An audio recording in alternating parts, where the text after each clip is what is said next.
Man, a lot of the stuff again, again, I hope that nobody's offended. Fuck people who are offended. I'm so tired of it. Welcome to the Beacon House Podcast, recorded live in Knoxville, Tennessee.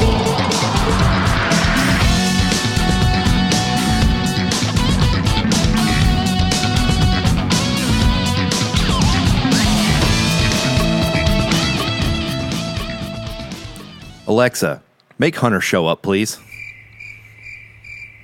Nope. Okay. Well, I guess it's just me and you, Spence. I was like, how prompt is she usually? Oh, anyway. Thanks for nothing, Alexa. I kind of want anybody that's listening to this without headphones on for their phone to be like, clink. Ooh, Siri, buy dollhouse. Isn't that what happened? No, it was Alexa. Someone went, hey, Alexa, buy this dollhouse, and it bought. Like some kid did it, and the parents had their credit card saved to Amazon, and they're like, Alexa, buy this dollhouse. And she was like, got it, and then bought it and sent it to the house. That's amazing. Dude. So, yeah, guys, coming at you live again. Here's Beacon House. This is only 2/3 of your Beacon House today. That's I'm Spence. I'm Casey. And we're without Hunter today. Hunter was preoccupied doing, what was he doing? Where's Hunter at? Was he not here? Oh, he's sleeping. I've heard that's a big deal. I wouldn't know because I haven't done it in 15 years, but apparently that's important. You need it. I feel like I need it. Jesus Christ. So anyway, what's been going on? What's been going on this week? Oh, nothing much. I actually went and saw It Too, finally. Did you really? Okay. Got it. Now, I haven't seen it, but I'm familiar with the story. Like, I know the story of it or whatever. And, I mean, honestly, man, I've been so busy, I'm probably not going to see it. Why don't you go ahead and talk about it? So, you know from watching the old TV series, the limited time or whatever, and then reading the book, the second part of the It story is not the most amazing thing ever. Right. Generally, I think it's pretty widely agreed upon that the second act of It is kind of the weaker act. At least I feel most people feel that way, so who knows? I think the director did a great job with that in mind. Oh, yeah? I think he handled it very well. He realized that this one wasn't going to top the first one. There was a lot of going back. Like, you remember in the first movie where all the kids have a fight and they split up for like a month. They don't talk to each other. In this one, they go back to find their tokens because they have to do the ritual of Judd, which is something I don't think they did in the TV series. I don't think they ever talked about the ritual of Judd and having to. And I don't recall seeing that in the TV series either. In fact, I don't even remember that from the book. But it's been Jesus. It's been a long time since I read that. It's something that one of them learns from the Native Americans because the Native Americans also fought it way back in the day. Okay. And I love that too because there are also all these Native American tie-ins to the origin in the Pet Cemetery story too. You don't see that shit in the movie, but if you read the book or listen to the fantastic Michael C. Hall narrated audiobook, it talks a lot about the Wendigo and the Native American tribes and blah blah blah blah blah. So I like how he puts all that stuff in there. And they do it perfectly in this one. Like they actually have like this really interesting thing that it's supposed to go into, like this canister, and on it there's a bunch of like hieroglyphs and drawings and etches and stuff, and it like kind of goes into that like a vision. Someone sees like a crazy vision and watches, and it's like, you know, showing how the Native Americans defeated it and stuff. Interesting. But like I said, after watching the first one, the first movie is all about childhood fears. You know, creepy old decapitating hobos, clowns, spiders, being in the dark, things like that. In this one, it's a lot about adult fears, you know, growing old, losing friends too early, losing touch with those friends. Oh shit, so it attacks those fears. Yeah. And so when you're watching it, it's not as scary because it's something that you think about all the time. So it's not really it's not like a jump scare movie, but to like dive deep into the deep end of like the psychology of what he's trying to do to make you terrified as an adult. Yeah. He nails it.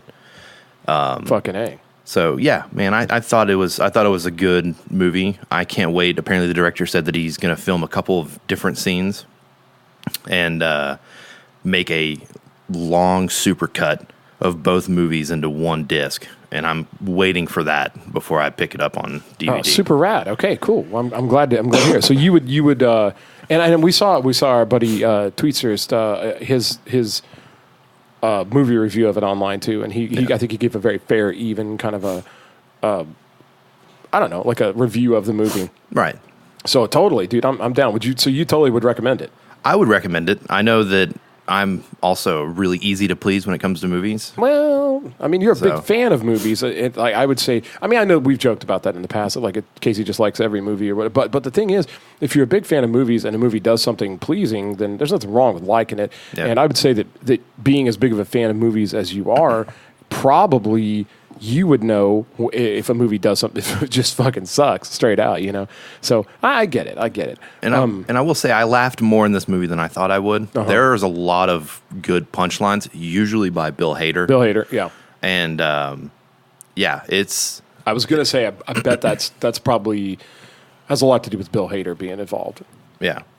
I mean, there's like a bunch of times where something scary happens, and then it cuts to Bill Hader, and he's like, "Fuck this," and you see him just like leaving the building. So, yeah, I would recommend it. I think it was great. I think all the adult actors fit their childhood counterparts really well. Yeah, I think the casting. I was telling you right before we started recording. I think the casting decisions were very good. Like the grown-ups really do look like the kids, and they seem to kind of match up personality-wise. So it looked like fantastic, you know. And I think, too, you got to remember that since the first It movie came out, the first installation of this series of the It movie kind of was right near the beginning of this precipice of just all these rad horror movies that were coming down the pike. And it kind of ushered in like what you've referred to as like a golden age of horror and whatnot. And so it's coming. And so now the first It movie really didn't have all these things to be compared to. Like a lot of things hadn't happened when it dropped that have happened since then. Yeah. And now the new one, I think probably holds up just as fine. But there's just been so many great horror movies lately that it's probably gets a little lost in the wash a little bit, you know. And I will say, It Chapter 2 is the weaker of the two movies. Like it's not, it doesn't hold up as well as the first one did. And there's a lot less Pennywise and a lot more. I don't know if I already discussed this, but in the movie, they have to go after their tokens for this ritual. Right. And it's like they're something that they held on to in their childhood. And when they do that month-long period that they missed, Beverly goes back to her apartment, and there's a scene of her in that month time dealing with something else Pennywise did to her. Right. And then Eddie and Bill Hader, and like it basically Pennywise attacked them all in that month, and then they met back up to take on Pennywise, but you never saw what he did. In this movie, they go back and show you what he did. So the kids are back. The clubhouse, I don't know, that was in the book. It wasn't in the movie. They actually put it in this movie. The clubhouse they meet in. So yeah, I can't wait for the supercut. I think these two movies being one long, like 6-hour movie, which sounds absurd, would actually make it a better movie putting them together like that and not having a year-long gap. Interesting. I see that. Okay, interesting. Okay. Well, man, I'll definitely try to check it out. It's probably, like I was telling you, it's probably going to have to be like a Netflix thing for me, but I'll get around to seeing it eventually. It's definitely on my list. Another movie that I've been trying to see, I've been trying to find the time to go see this friggin' movie for like 4 weeks. It's called Peanut Butter Falcon. It's supposed to be like the best movie of the year to come out, and it's like super emotional, and it's about this kid that's got Down syndrome, and he's like a real actor that does, and part of the soundtrack was produced by Butch Walker, and like him and Todd, the guy that I always talk to about getting his cables to him and whatnot. Todd made a big post about it was an honor to work on this movie. Everybody has to go see it. Please go see it in theaters. And like, dude, I haven't even been able to get time to go see that. So I didn't know that was down. I heard Shia LaBeouf is amazing in it. Yeah, he's supposed to be phenomenal. Dakota Johnson is in it, and just everybody. It's supposed to be just super rad. So anyway, hopefully I'll get a chance to see a couple of these movies here at some point. Sticking on this kind of the Stephen King talk, have you seen the trailer for Castle Rock Season 2? You know what? I didn't see the trailer, but I saw the ad for the trailer. I just saw that it was coming out, and I was actually I spoke to a couple different people, and I said, "Oh man, did you see Castle Rock Season 2?" And they were like, "Haven't even seen the first season." I was like, "Oh shit, go watch it right now! It's super fucking rad." But I'm stoked about it. And if you notice, it's Elizabeth Kaplan. Lizzy Kaplan? Lizzy? I don't know. She's in True Blood and another TV show on Showtime, I think. Yeah. Really great actress. She was also in Cloverfield. But her character that you see in Castle Rock Season 2 walking around, I was watching it going, man, this looks so familiar and I can't pinpoint it. And I saw an article today of someone being like, Season Rock 2 teases the birth of Misery's main character. Oh. And so it's like she's playing Kathy Bates's earlier character. It looks like. I think that's amazing. I hope that they do that. I hope they use that series to create all these like weird foundational stories that kind of go along with all his other stuff like that. You have this entire mythos.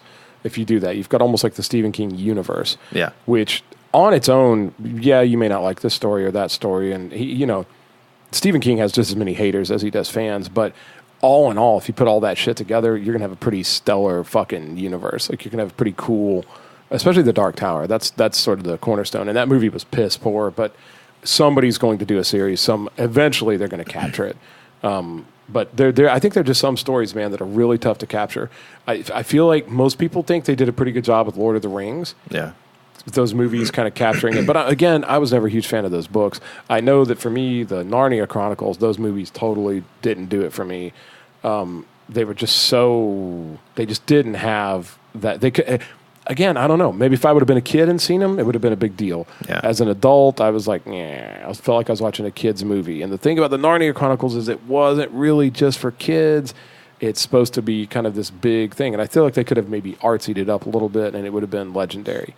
They didn't. And so anyway, that fell short. The Dark Tower. Two of my most favorite stories of all time are the Narnia Chronicles and the Dark Tower. Yeah. And I think they just did deliver. In the last few years, those have both been driven to shit by terrible production companies. But at any rate, what are you going to do?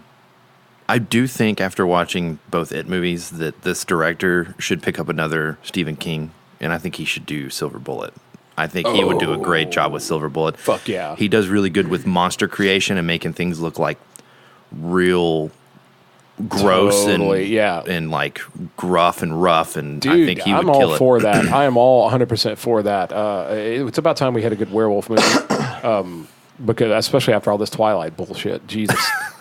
Holy crap. Well, I would love a werewolf movie where they actually turn into a lycanthrope and not just turn into a wolf that's real, like a dire wolf that's real fierce. Or the thing transforming into a wolf is basically a boy band. You know, like it's like Hemlock Grove came out on Netflix. I think like 2013. Yeah, and it was this werewolf versus vampire TV show that Eli Roth was doing, and it started off being like real violent and rough, and then the werewolf kid transforms for the first time, and he just turns into a wolf. And I was like, no, I need a on two legs, giant fucking hands ripping things up werewolf, please. Dude, I mean, I know that a lot of people are fans of like Twilight, and I know that I get it that it I don't know. I guess somewhere it did something for the mythology of like vampires and werewolves and blah blah blah blah blah. But dude, I grew up on fucking like Lost Boys, Salem's Lot, American Werewolf in London, and Silver Bullet, shit like that. So I want to watch high school werewolf docudrama is not going to do a lot for me. I want to watch someone transform into a werewolf, and it pained me to watch them do it. Well, that's what that guy did. That's what he's the same guy. I think that I believe it was the same. It might have, and I don't know if it's Rick Baker was the legendary special effects artist that did all those movies. You Google it, but I think it was Rick Baker who also did Thriller. And like the transformation scenes really look like bones are breaking and skin is tearing and like the jaw is extending and it's painful for the creature or the person or whatever. And like it's a lot of shit, So I mean, I get it. Are you excited for Dr. Sleep? Have you seen that trailer yet? Where they actually show the I am. I'm gonna have to just see it. Like I'm kind of. I was man when I am. It's. I have a weird relationship with The Shining. I know how great it is. I know how legendary it is. I know Kubrick totally took it to a new level. I also know how well a remake would probably do. Yeah, and I saw it when I was so little, and I've seen it since then, and I get it or whatever, but it was just never one of my big favorites. So I'm aware of The Shining, and I'm aware that this is like the sequel to it, and that's a huge deal. I'm just going to have to see it. Yeah. It's not one of these where I'm like, oh, I can't wait. I can't wait. I wasn't into it the way I was into like Pet Sematary and stuff like that. But again, you get into what you're exposed to, and I was exposed to that at kind of a weird way, just like Breaking Bad. Now you have been watching Breaking Bad. We talked about it. I still haven't seen. I haven't had time to do fucking anything, but. You're what, 3 seasons in now? I am on halfway through the 4th season. So what are we thumbs up? Are we all in? Is it the best show ever? Is it worth the hype? It took a while. The first 2 seasons, I was like, okay, I can see why people like this. Near the end of the 3rd season, I was like, oh, this is why everyone loves it so much. Okay. Like it just takes a hard left turn and you're like, oh, okay. All right. Got it. Well, and you get that's I get it. It's just like if somebody's never seen Game of Thrones, and they're just like, wait, so it was like dirty, and then it was good, and then it was terrible. Well, I don't get it. Like, and you just no, it's hard to explain in one sentence why something that big is good. But I feel like Breaking Bad was that too. And would you say that the crowning achievement of Breaking Bad is Bryan Cranston? Like, actually, as much as I love Bryan Cranston, he's great in this show. Yeah, the other guy, Aaron Paul as Jesse Pinkman. Yeah, his up and down and roller coaster of like. And a character in this show is because apparently I think this is like his first big hit, and they were supposed to kill him off in the first season, right? And then he did so well, and everyone fell in love with him so much that he lasted all 5, and now they're making a movie just about his character. Huh? Interesting. Okay. And so I am fascinated with how awesome he is because I haven't seen him in much after Breaking Bad. I don't believe. I gotcha. Well, that's interesting. Well, now, I did one thing I did get time to see this week because it came out, it debuted, I think, on Tuesday, and I actually had to watch, I was so busy, I had to watch it on my phone. I carried my phone around with me while I was doing errands and going to the post office and going to the store and all this kind of shit, but I watched it, and I absolutely loved it. It was the new Bill Burr comedy special, Paper Tiger. Oh, God. What did you think about that? Stand-up comedy has been killing it recently. Even Aziz Ansari's latest stand-up was killer. I saw it. Dave Chappelle, Sticks and Stones, absolutely killer. Paper Tiger, must see. Yeah. Fantastic. He does a bit in Paper Tiger where he tells that story about getting in an argument with his wife over Elvis. Yeah. Oh, my God, it's incredible. It's incredible. And he just knows he should shut up. He keeps going back, And they're arguing about the differences in race because his wife's black, Yeah. And it's so funny. It is so funny. And then he goes in that story about having to give away his dog, and that broke my heart. Oh, dude! I've listened to Bill Burr's podcast every now and then, and I heard him talking about that. Yeah, about when the baby was on the way, and like the dog, like they just had to get rid of it, and it's interesting too, man. Like Bill Burr is extremely savage, but you can also see how he's. I feel like Bill Burr is possibly more offensive than Dave Chappelle in a way, but also I think he cares about the right things. Like if you just listen to the guy talk, like he's a huge fan of music and he's a huge fan of like doing the right thing, and he doesn't want to be mean specifically. He's the thing he's mad at is just ignorance. Yeah, when people are just stupid and dumb, and he's mad at that. And he doesn't like corruption. Like he didn't trust like Hillary or Trump. I mean, he's. I don't know. I just feel like everything the guy tends to say, I go, yeah, I see that. Yeah. I totally see that. Even though he's saying it funny, he's maybe doing it to get laughs, but he's so fucking funny. And that's the thing about stand-up comedy, and I think I brought it up last week on our last episode.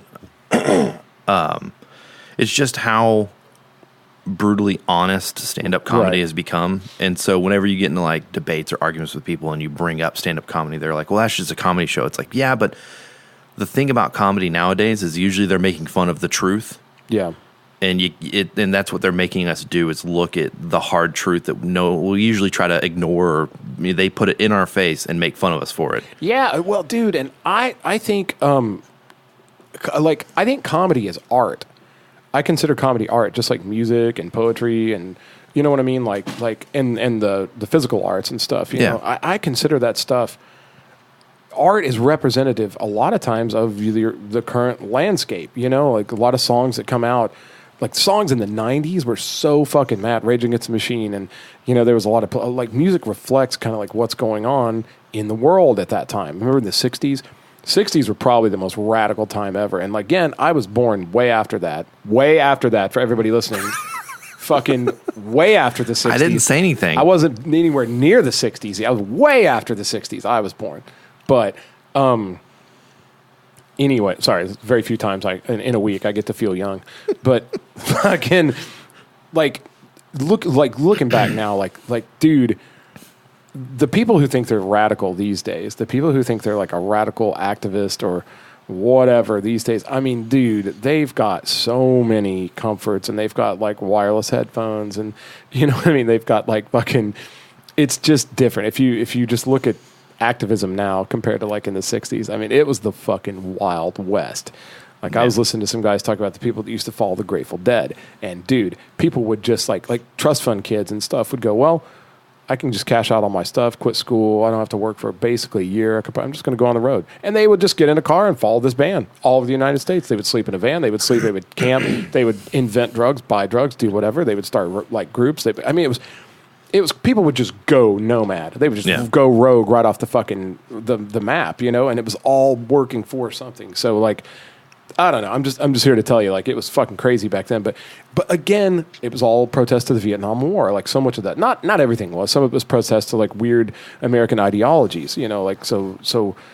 Regardless of whatever happened, but I think comedy is the same way. I think in comedy specials they're reflective. I mean, they're talking about something, and in order to get a laugh, it has to be something kind of relatable or at least identifiable. Yeah. Like if they go.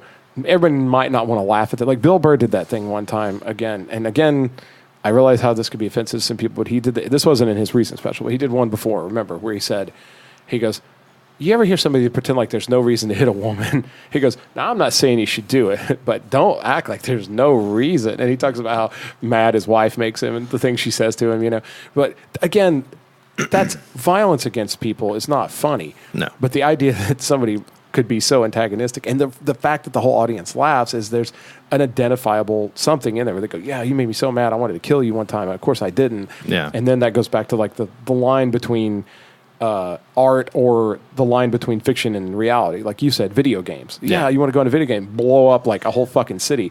But in reality, you don't do that. So you observe the boundaries between comedy and real life, but do you know what I'm saying? Like, oh yeah, and in fact, that's one of my favorite Bill Burr bits that I show everybody. I'm like, you should listen to Bill Burr. They're like, oh, I've never heard his stuff. I'm like, here, let me put on why you should never hit a woman, and I play that whole 12-minute bit, and they always, usually people look at me funny the first like 5 or 10 minutes of it, and then at the very end, he finally reaches that like that point. We should talk about this when you calm down. Well, no, he reaches this point where he goes, he's like, I get it. He was like, there's some savage dudes out there who come home from a hard day of work, sit down, tuna casserole, and just start swinging. He's like, I understand those people exist, and they should be buried under the prison. He goes, my point is, why can't we ask questions? He was like, why can't we go, what? He goes, hockey has at least 2 minutes for instigating. Clearly something has happened here where two people who love each other got to a point where a fight broke out and violence was involved. But he's like, you cut out the whole other part, you're just left with the action. You don't have any of the lead up and any of the questions to the lead up. And he was like, that's the problem.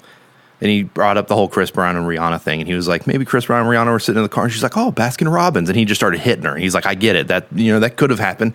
He was like, or was she like in his face? Like, I'll fuck all your friends. I don't care. That's why I sell more albums than you, motherfucker. And, and then that, broke out into a fight. Right. Still, to be fair, it's still a crime. Yes. Still not right. Domestic violence is a horrible thing. However, still a crime. Still not okay to do. But he makes a valid point of, why can't you ask questions? Why can't you ask about what happened for two people to get to that situation? I like how he does. He's very big on like, let's stop fucking pretending everything's so black and white. It's not. Like when he talks in the news special about no, he goes, no means no. He goes, no, it doesn't.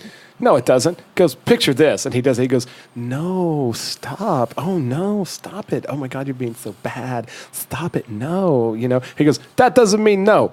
That means, like, I want to do it, but I want it to be your idea, so you don't know that I did the same thing with 40 guys last month or something. Yeah. Like, he goes, that's different than, but then a guy reads it in court, and he goes, and she said no.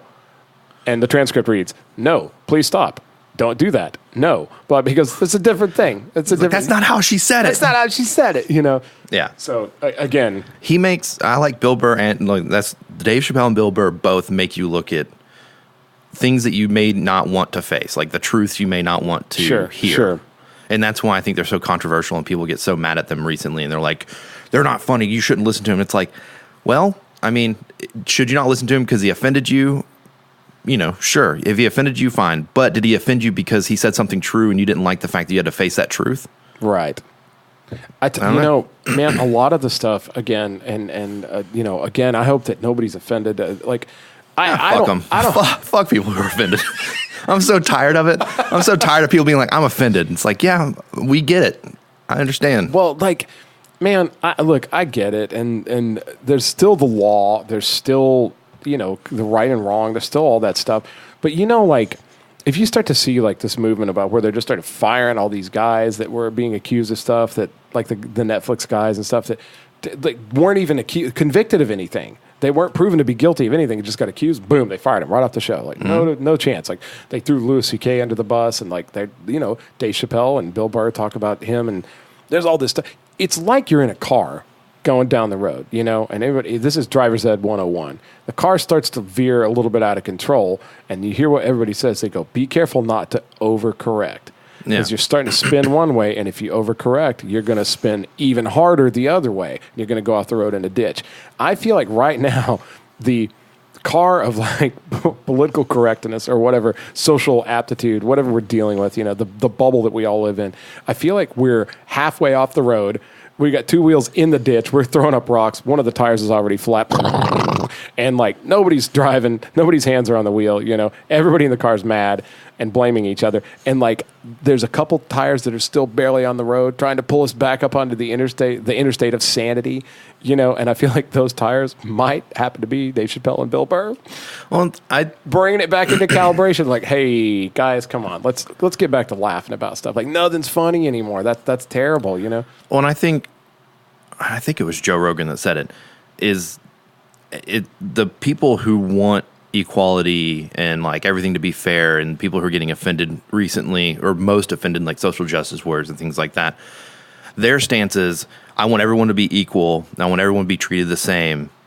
Unless you don't think what I think, then fuck you. Yeah. You should be burned alive at the stake because you don't share my beliefs. And it's exactly. like, that's exactly what you're fighting against, and you're doing that exact thing. Like, if you want equality and you want everyone to be together as one, then we all should be together as one. If someone doesn't believe what you believe, sit down and have a conversation about it. And if they still don't believe what you believe, fuck it. You don't have to be friends with that person, but you also don't have to chastise them and verbally accost them. Yeah. That's totally 100% true. And you know what, man, I also want to say that I understand like the I don't know, man, I guess the need for inclusiveness.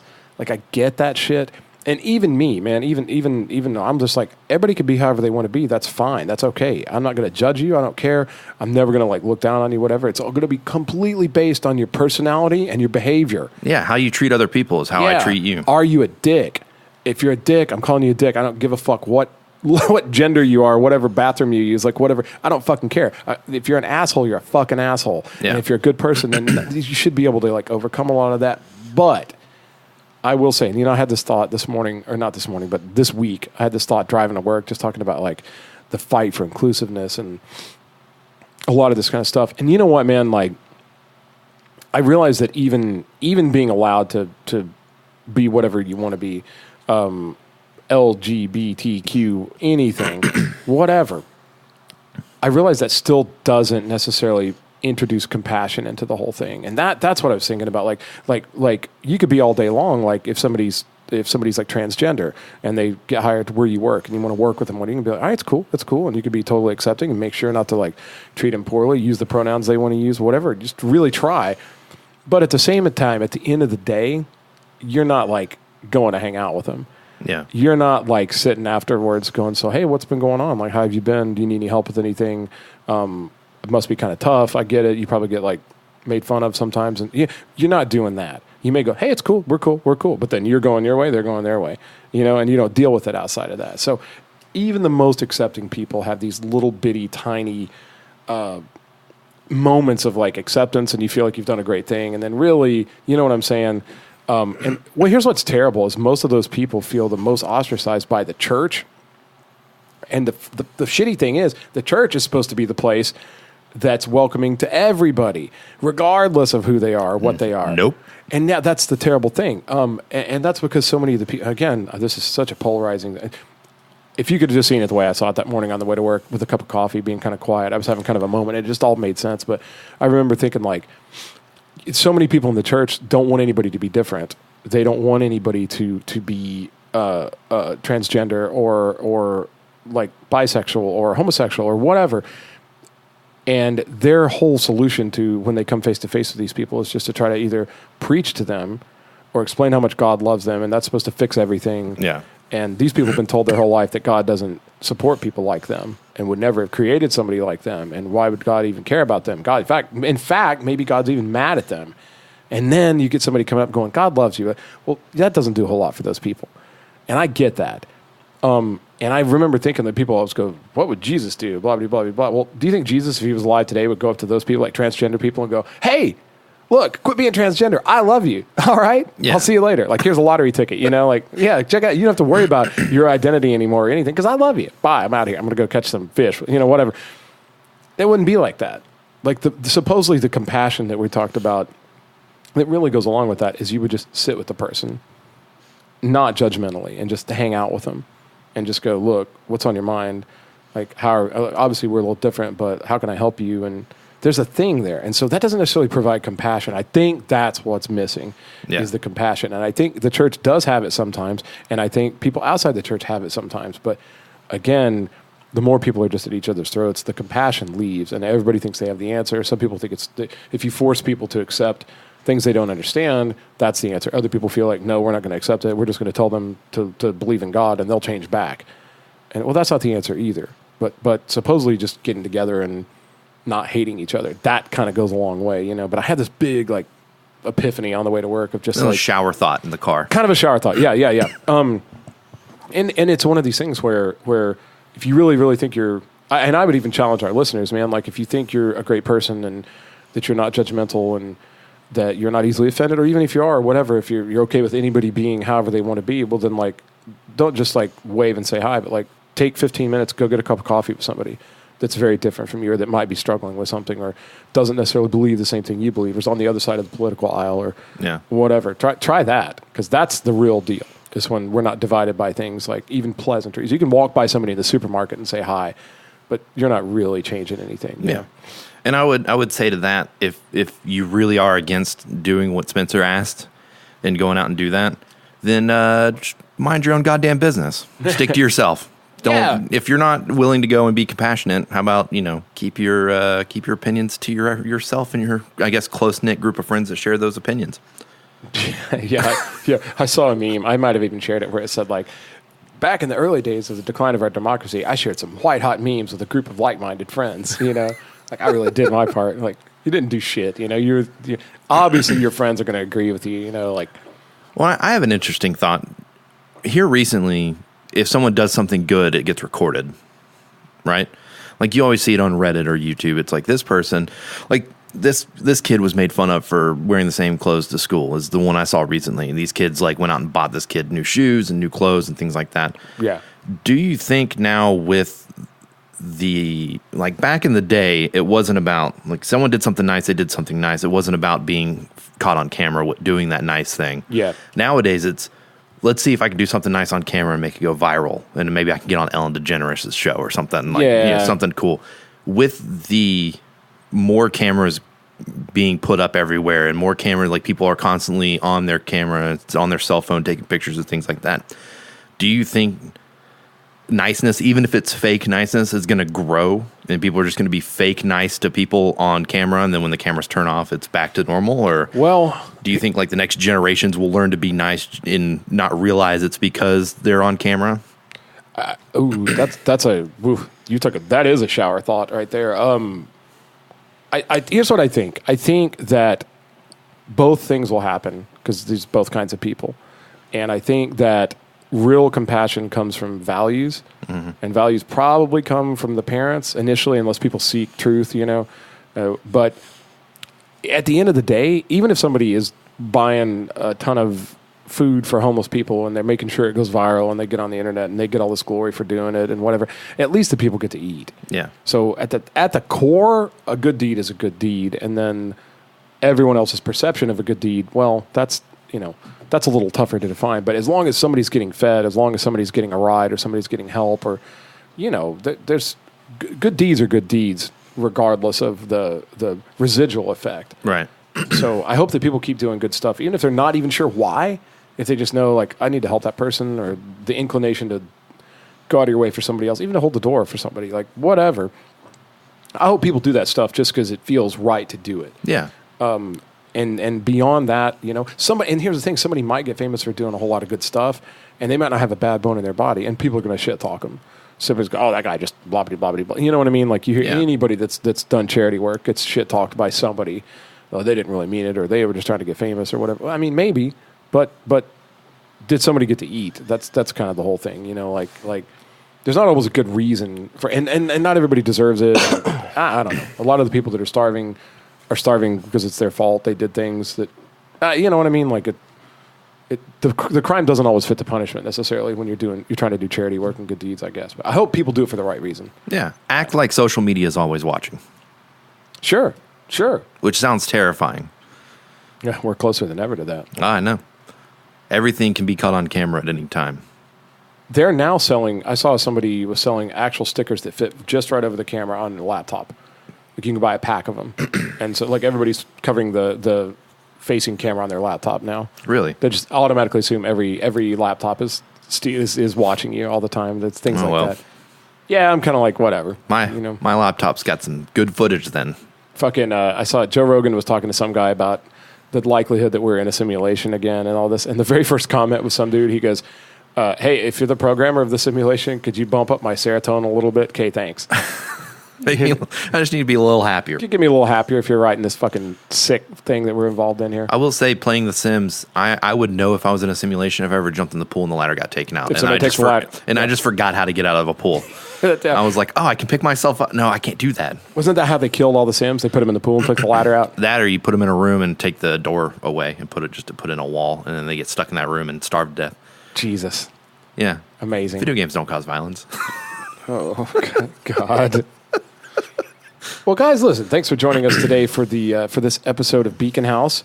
And we appreciate you guys keep listening and keep sending in the questions, keep sending in emails. Let us know what you want to talk about. Let us know if there's a guest you'd like us to have on. We still love to talk to other people. And if you yourself have a compelling story that you think you need to tell to our audience on Beacon House, hit us up. Let's plan a time and let's do it, okay?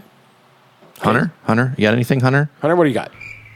Shut up, Hunter. Oh, my.